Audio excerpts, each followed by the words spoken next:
Is Xbox the next Sega? Sean Layden seems to think that it could be a possibility based off of historic precedents, but I mean, we are in a completely different era of video games and the industry has changed a lot. But he was in an interview, talks about that. And we also take a look at PlayStation. They're getting a state of play. February looks like it is going to be finally having one. There's a lot of questions surrounding that, though. What kind of games are they going to show off? First party, third party, all that stuff. Fallout New Vegas. If you're looking for the second game in the series, there was some hope, but it looks like it isn't coming back, at least as of right now. But there could be some more hope in the future. We have some more information about the new Battlefield. So we'll talk about that plus some other things. But before we continue, if you do enjoy daily gaming news and content, make sure to hit the subscribe, share the video, like it, help the channel grow. My channel right now, when you look at the subscriber growth and everything, it goes through its ways. And I see a lot of people who watch on a daily basis aren't subscribed to the channel. So I'm just making that plea, trying to advertise myself. One of the things that a lot of people say I don't do enough, and I've been doing more of it lately, and it seems to actually be helping. So please hit the subscribe button and help the channel grow. I would really appreciate it. But we'll start off here. We'll talk about the Xbox multi-platform strategy. Obviously, this is a thing of major discussion since last year. I mean, last year kicked it off, and I have a feeling that if you walked away from the 2024 business meeting that Xbox had and they just went, okay, that's it, 4 games and we're done, we don't have to worry about any more games going over to another platform, I think that was being very willfully blind. It was pretty obvious that this was the strategy that they were coming up with going forward. They were taking those games, they were testing them out, they were seeing how well they did. Sea of Thieves was a top seller on the charts. Grounded, I believe, did decently as well. Then you had 2 games like Hi-Fi Rush and Pentiment, which did not fare very well. But you also take a look at the acquisition of Activision Blizzard, them having to make their money back. And this was the multi-platform future that has been in the works, I think, for a very long time. Xbox did a decent job of hiding it for a bit, but I think once they started going over to games accessible on PC and accessible everywhere on the cloud, this was where they were going.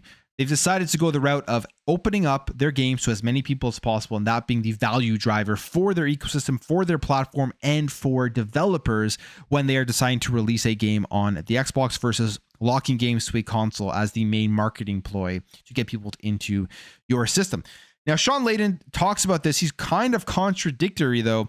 If you look at previous interviews that he has done, and people just kind of don't talk about that, they're only looking at what he says right now. But he is saying that the multi-platform plan can succeed like Sega.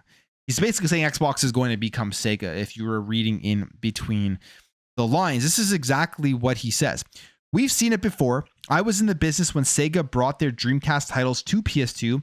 In time, then, Sega became a software-only company and have had a great transformation in that sense. So it does have historical precedence.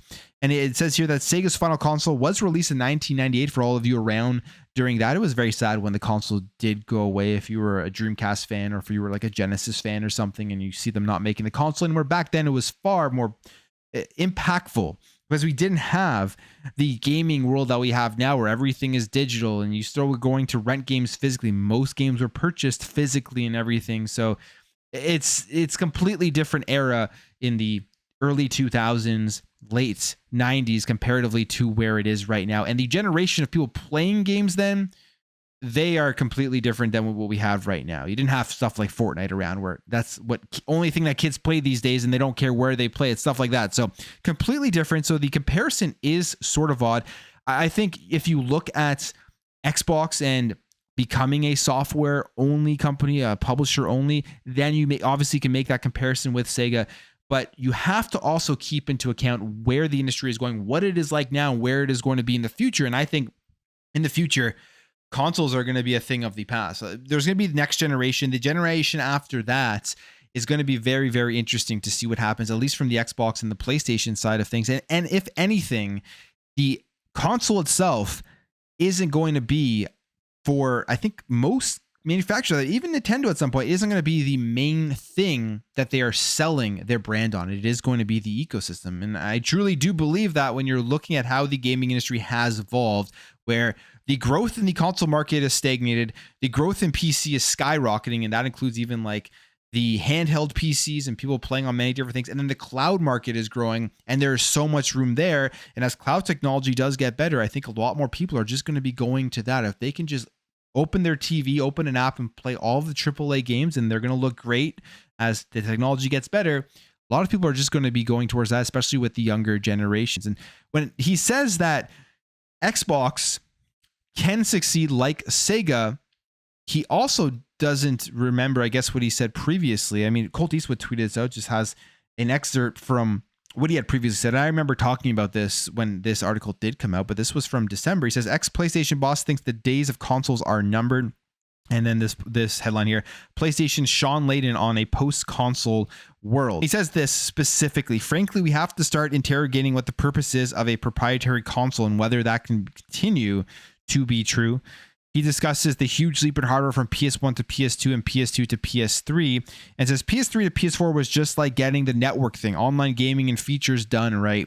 Then to PS5, which is a fantastic piece of kit, but the actual difference in performance, we're getting to the realm, frankly, where only dogs can hear the difference now. And I talked about this when it first came out, when this article did drop, and he said this stuff. And then I said, I absolutely agree with the take where the console generations, the jump from PS4 to PS5, from PS5 to PS6, when that comes out, from Series X to whatever they have next, isn't going to be mind-blowingly huge for the majority of people. Yes, games will have higher resolutions and steadier frame rates and maybe some more fancy lighting and better ray tracing, but it will never go back to the eras of PS1 to PS2, which was just an insane jump in graphical differences when you're comparing those games. And then even PS2 to PS3, or the OG Xbox to the Xbox 360, there was a relatively big jump for a lot of people, and it wowed them. It blew them away. But now we are seeing, in a time, a lot of people are still playing on PS4. A lot of people are still playing on Xbox One. They don't see the value proposition of picking up the new generation of consoles. And unless you have a good TV, because that is going to be the main thing here, you can have a 4K TV, which is fine. But if you get like an OLED or something, and makes the games look even better, that is going to be the major differentiating factor. I've said this before. I believe if you're looking right now to pick up a new console, like a PS5 Pro or something, or investing in a better TV, I would say the TV is the way to go as you prepare also for the next generation and stuff. But the graphical difference and the changes of power between each generation is getting smaller and smaller and becoming less and less appealing to more and more people. And you'll see more and more people opting out, I think, of buying consoles as things do move forward. That's just the way I see it. I mean, I could be wrong, but statistically, when you look at the console market and how they are basically selling the consoles to the same people across the board, that's just the way I see this entire thing shaping up. So we're going to see movement on every front from every manufacturer as the industry does continue to grow. And it needs to grow if people want more innovation and people want newer and different games all the time. All right, now when it comes to PlayStation, I said this many times last year during 2024, and I may end up being completely wrong on it. I think at this point I will be wrong on this because of the new information that did come out in 2025. And my claim was that 2025 was going to be a big year for PlayStation's first party contents. We're going to have a big showcase and they're going to show us tons of stuff that has been in the works. And we're finally going to get a glimpse into what that roadmap or what is going to be coming out in the future from PlayStation. And then, of course, in 2025, what happened? They canceled so many games. And you have to ask, were there other games in development, or all the resources only put towards those live service games? And if they were, that means that this year is going to be Ghost of Yote, maybe something else, but overall get another dry year from PlayStation from their first party games. And when I say first party, because I see it in the comments all the time, I even came out and said, I know Aaron Greenberg said that Ninja Gaiden is first party. I disagree because I kind of look at first party from just who develops the game. I guess technically they're publishing it, so it's a first party published game.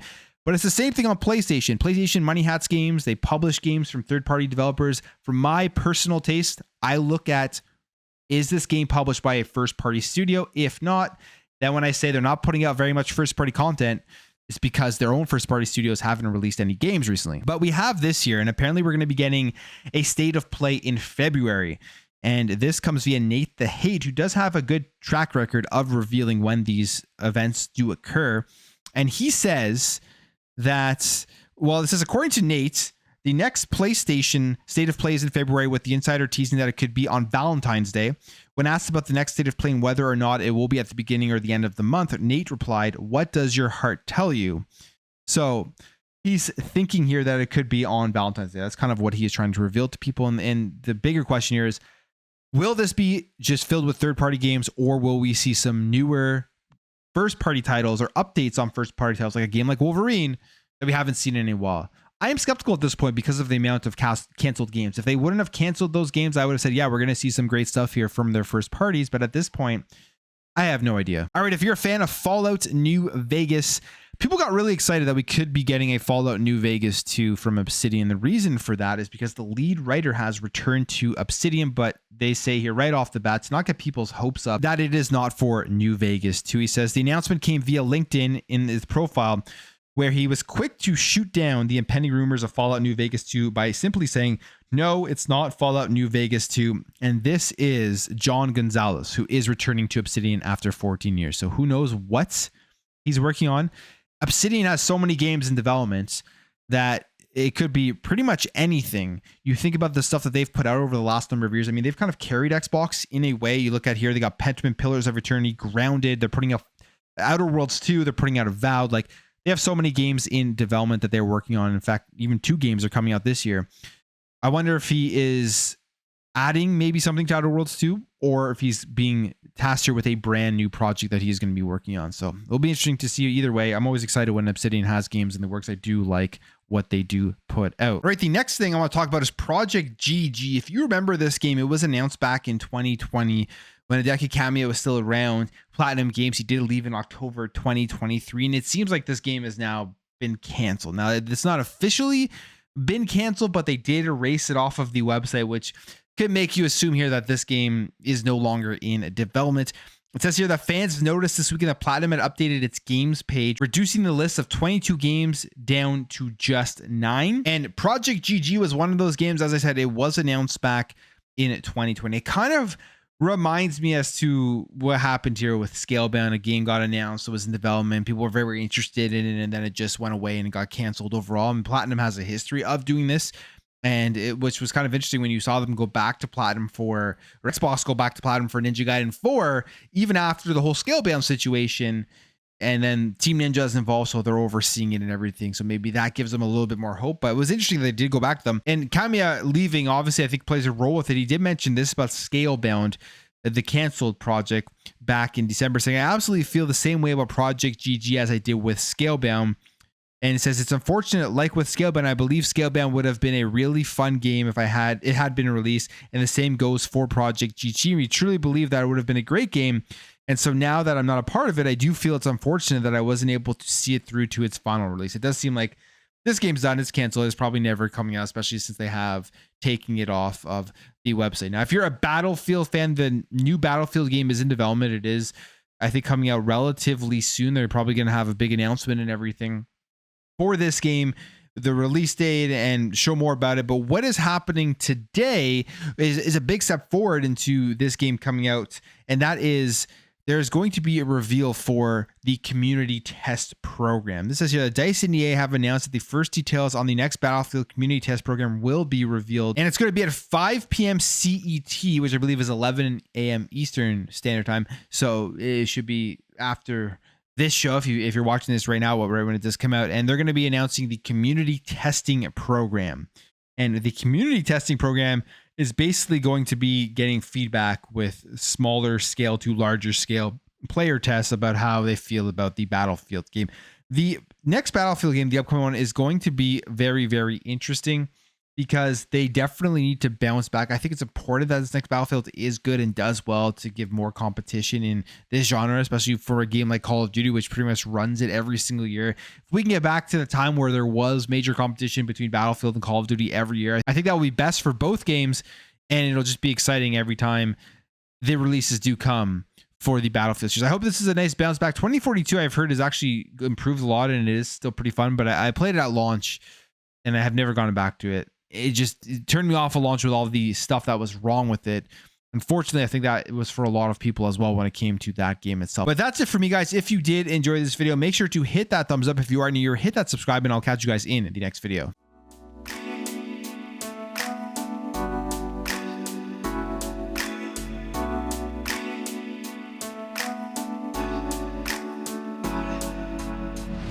Bye.